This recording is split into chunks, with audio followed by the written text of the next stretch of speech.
नमस्कार, मैं हूं केशव तिवारी और विशाल खबर के चर्चित चेहरे कार्यक्रम में आज हमारे बीच में मसूद अहमद शेरू युवक कांग्रेस के जिला अध्यक्ष हैं। किसी ने सच ही कहा है कि संघर्षों के साए में असली आज़ादी पलती है, उस ओर जमाना मुड़ता है जिस ओर जवानी चलती है। तो आज हमारी बातचीत मसूद अहमद शेरू जी से होगी। तो धन्यवाद मसूद भाई। नमस्कार। मसूद भाई, आप राजनीति में कब और कैसे आए? मैं भैया, मेरी पढ़ाई वीएमबी कॉलेज में मैं पढ़ रहा था जी, और साथ में हमारे मित्र थे और वहाँ पे कॉलेज का चुनाव चल रहा था जी, वाणिज्य महाविद्यालय में। जी, मैं बीकॉम सेकंड ईयर में था जी। तो वहाँ पे दोस्तों ने कहा कि चलो चुनाव लड़ते हैं, तो हमने चुनाव लड़ने की तैयारी बनाई, मंशा बनाई जी। फिर मैं वहाँ पे चुनाव लड़ने की जब तैयारी बनाया तो कुछ अनुभव तो था नहीं जी, लेकिन प्यार मोहब्बत सबसे हमारा मेल जोल था, तो हमने चुनाव में तैयारी की जी। और 13 सीआर से भाई साहब मैं चुनाव वाणिज्य महाविद्यालय में जीता था। पहली राजनीतिक सीढ़ी मेरी वही थी। तो ये चुनाव लड़ने के लिए किसने कहा था आपको? मैंने किसी ने कहा नहीं था, किसी राजनीतिक व्यक्ति ने या दोस्त यारों ने? नहीं, सिर्फ दोस्त यारों ने भाई साहब कहा था। दोस्त यारों के बीच में कि एक चलो नेतागिरी करते, तो एक हंसी मजाक में हम लोगों ने तैयारी की और तैयारी किया और अच्छे मेहनत से वहाँ पे पैनल ये चला। कहा जाए कि आपकी राजनीति की शुरुआत छात्र जीवन से ही जी। उसके बाद आप युवक माने कांग्रेस में या युवक कांग्रेस में कैसे आए? फिर मैं यूथ कांग्रेस में 2007 में चुनाव 2007-11 में चुनाव हुआ तो मैं विधानसभा अध्यक्ष का चुनाव लड़ा जी। यूथ कांग्रेस विधानसभा अध्यक्ष। चूँकि राहुल गांधी जी की मंशा थी जी, लोग नीचे से निकल के आए। हाँ, किसी नेता के दबाव में या नॉमिनेशन ना हो, सीधे सीधे नीचे से निकल के आए जी।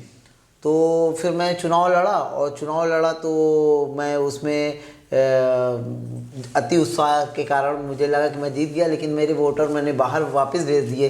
टाइम 20 मिनट बचा हुआ था, लेकिन अति उत्साह कि मैं तो जीत गया हूँ। एक वोट से फिर मैं हार गया था चुनाव। जीता कौन? जीता देवेंद्र तिवारी। अच्छा, देवेंद्र तिवारी जीता, एक वोट से मैं हार गया था जी।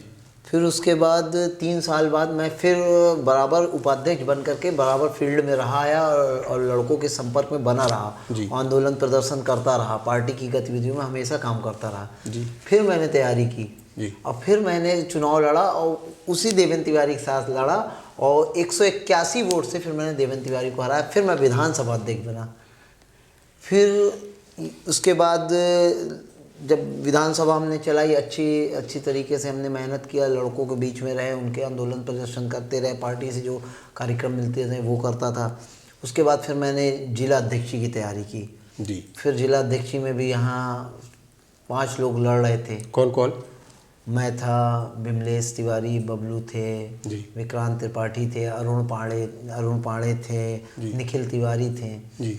उसके बाद भी मतलब भाई साहब ये समझिए कि करीबन 400 साढ़े 400 वोटों से मैं जो है ये चुनाव जीता, जिला अध्यक्ष, यूथ कांग्रेस का जिला अध्यक्ष। अच्छा, राजनीति में आपका गुरु कौन था? माने राजनीति में आपको ककहरा सिखाने वाला या राजनीति में आपको लाने वाला कौन व्यक्ति था? माने शुरुआती राजनीति में आपको घसीटने वाला, खींचने वाला कौन था, कौन व्यक्ति था? मेरे सतना में जब मैं राजनीति की पहली सीढ़ी रखा हूँ और मेरे को किसी ने हाथ रखा था जी, तो वो मनीष तिवारी जी थे। वो कॉलेज के ज़माने में उन्होंने अपने पैनल में हमको अपने शामिल किया जी, और उन्होंने जब हमारा जोश देखा तो उन्होंने हमारे ऊपर आशीर्वाद दिया उन्होंने जी, और वो हमारी पहली सीढ़ी थी। तो मैंने आपके अगर प्राथमिक राजनीतिक गुरु आदमी कहा जाए तो आपके मनीष तिवारी, राहुल भैया, उसके बाद फिर यहाँ से लेके भोपाल तक। मसूद भाई, पहले युवक कांग्रेस में लोग सदस्यता लेने के लिए ललायत रहते थे। लोगों को लगता था कि हमको भी सदस्य बना लो, हमको सदस्य।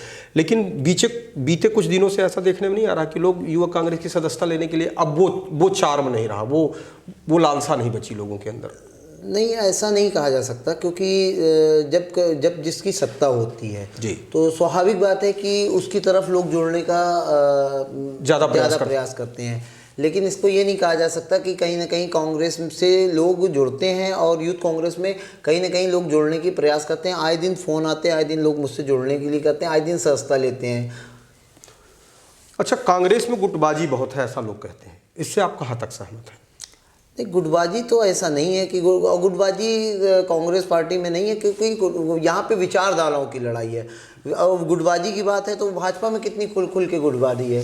ऐसा तो नहीं है कि कांग्रेस में गुटबाजी नहीं। अगर कांग्रेस पार्टी का जब भी चुनाव होता है तो सब मिल के, पूरे कांग्रेस पार्टी मिल के, उसका उदाहरण आप देख लीजिए, चित्रकूट में नीलांशु चतुर्वेदी जीते, कल्पना वर्मा जी उपचुनाव जीती, हम लोगों ने सतना विधानसभा विधायक जिताया अपना जी। तो कहीं ना कहीं विचारधारा की लड़ाई है, गुटबाजी नहीं है। अच्छा, आप कांग्रेस में किस गुट से आते हैं? मैं पंजे के गुट से आता हूँ। मतलब आपका कोई गुट नहीं, आपका सिर्फ अगर कोई दीन ईमान गुट है तो पंजा है, यानी आप कांग्रेस के प्रति बिल्कुल समर्पित हैं जी। आपको किसी नेता से, किसी गुट से कोई लगाव नहीं? नहीं, नेता से लगाव है, लेकिन गुट से कोई, हमारा कांग्रेस पार्टी है। हमारे नेता हैं अजय सिंह राहुल भैया जी ने जी, मनीष तिवारी हैं, कांग्रेस में कमलनाथ जी हैं जी। हम पार्टी का जो भी आदेश होता है वो हम करते हैं। महापौर चुनाव में कांग्रेस के ऊपर भीतरघात के आरोप लगे। महापौर का चुनाव कांग्रेस हारी और ये आरोप लगते हैं कि कांग्रेसियों ने ही उस चुनाव को हरा दिया। नहीं, ये कहना गलत है कि भीतरघात हुआ है जी। भीतरघात नहीं हुआ, कांग्रेस ने बहुत अच्छी मजबूती से चुनाव लड़ा जी। कांग्रेस ने बड़ी मजबूती से चुनाव लड़ी और कांग्रेस जीतती। अगर सईद अहमद जी चुनाव बहुजन से जाके नहीं लड़ते तो कांग्रेस का महापौर सतना में होता। 2023 के विधानसभा चुनाव में सतना से किसे टिकट मिलनी चाहिए? जिस तरीके राहुल गांधी जी की मंशा है कि युवाओं को मौका मिले जी, तो मेरी पहली प्राथमिकता ये है कि मैंने हर समय समाज के बीच में रहा हूँ और समाज के बीच में मैंने काम किए हैं, चाहे आंदोलन प्रदर्शन हो, चाहे कोविड काल का समय हो, तो मैंने 90 दिन बिना कुछ सोचे समझे, बिना भेदभाव के हमने काम किया है। और युवाओं के बीच में मैं हमेशा युवाओं के बीच में रहा हूँ और उनके सुख दुख में साथ दिया हूँ। और मैं सभी धर्मों का आदर करता हूँ। तो मैं चाहता हूँ कि अगर ये मौका मिले तो मैं दावेदारी करूँगा और पार्टी कमलनाथ जी चाहेंगे, राहुल गांधी जी चाहेंगे, राहुल भाई चाहेंगे तो मुझे अगर मौका मिलेगा तो मैं चुनाव लड़ूंगा, नहीं तो पार्टी जिसे टिकट देगी मैं पार्टी का काम करूँगा। वैसे अगर युवक कांग्रेस के अध्यक्ष के नाते आप अपनी बात जब पार्टी में रखेंगे तो सतना जिले से कितनी टिकट युवक कांग्रेस को मिलनी चाहिए कम से कम? मेरे हिसाब से भाई साहब, अगर यूथ कांग्रेस को मौका सतना जिले में जहाँ पे उनको लगता है कि कांग्रेस कमज़ोर है, भाजपा मजबूत है, ऐसी 2-3 जगह हैं। अगर कांग्रेस को लगता है तो ऐसी 2-3 जगह में यूथ कांग्रेस को मौका देना चाहिए और निश्चित यूथ कांग्रेस ये सीट जीत के लाके कांग्रेस की झोली में डालेगी। देखने में आ रहा है कि युवक कांग्रेस जो विपक्ष की भूमिका होनी चाहिए, माने आंदोलन प्रदर्शन, सरकार की तमाम गलत नीतियों के विरोध में जो आंदोलन करना चाहिए, उतनी सक्रिय भूमिका युवक कांग्रेस जिले में कर नहीं पा रहा है। क्या कारण है? भाई साहब, जितना यूथ कांग्रेस काम कर रही है आज सड़कों पे जी, जितना यूथ कांग्रेस आज काम कर रही है सड़कों पे, फील्ड पे, बूथ जोड़ो, यूथ जोड़ो, आंदोलन प्रदर्शन, चाहे वो दिल्ली का हो, चाहे वो भोपाल का हो, चाहे सतना का हो, चाहे नगर निगम का घेराव हो, चाहे कलेक्ट्रेट का घेराव हो, जितने कार्यक्रम यूथ कांग्रेस ने किए हैं जी, उतने कार्यक्रम आज तक किसी भी पार्टी ने नहीं किए हैं जी। ये है सच्चाई यूथ कांग्रेस की। तो मसूद जी, बहुत बहुत धन्यवाद, आप हमारे स्टूडियो आए और आपने हमसे बातचीत की। बहुत बहुत आपने हमें बुलाया, इसके लिए आपका बहुत बहुत धन्यवाद।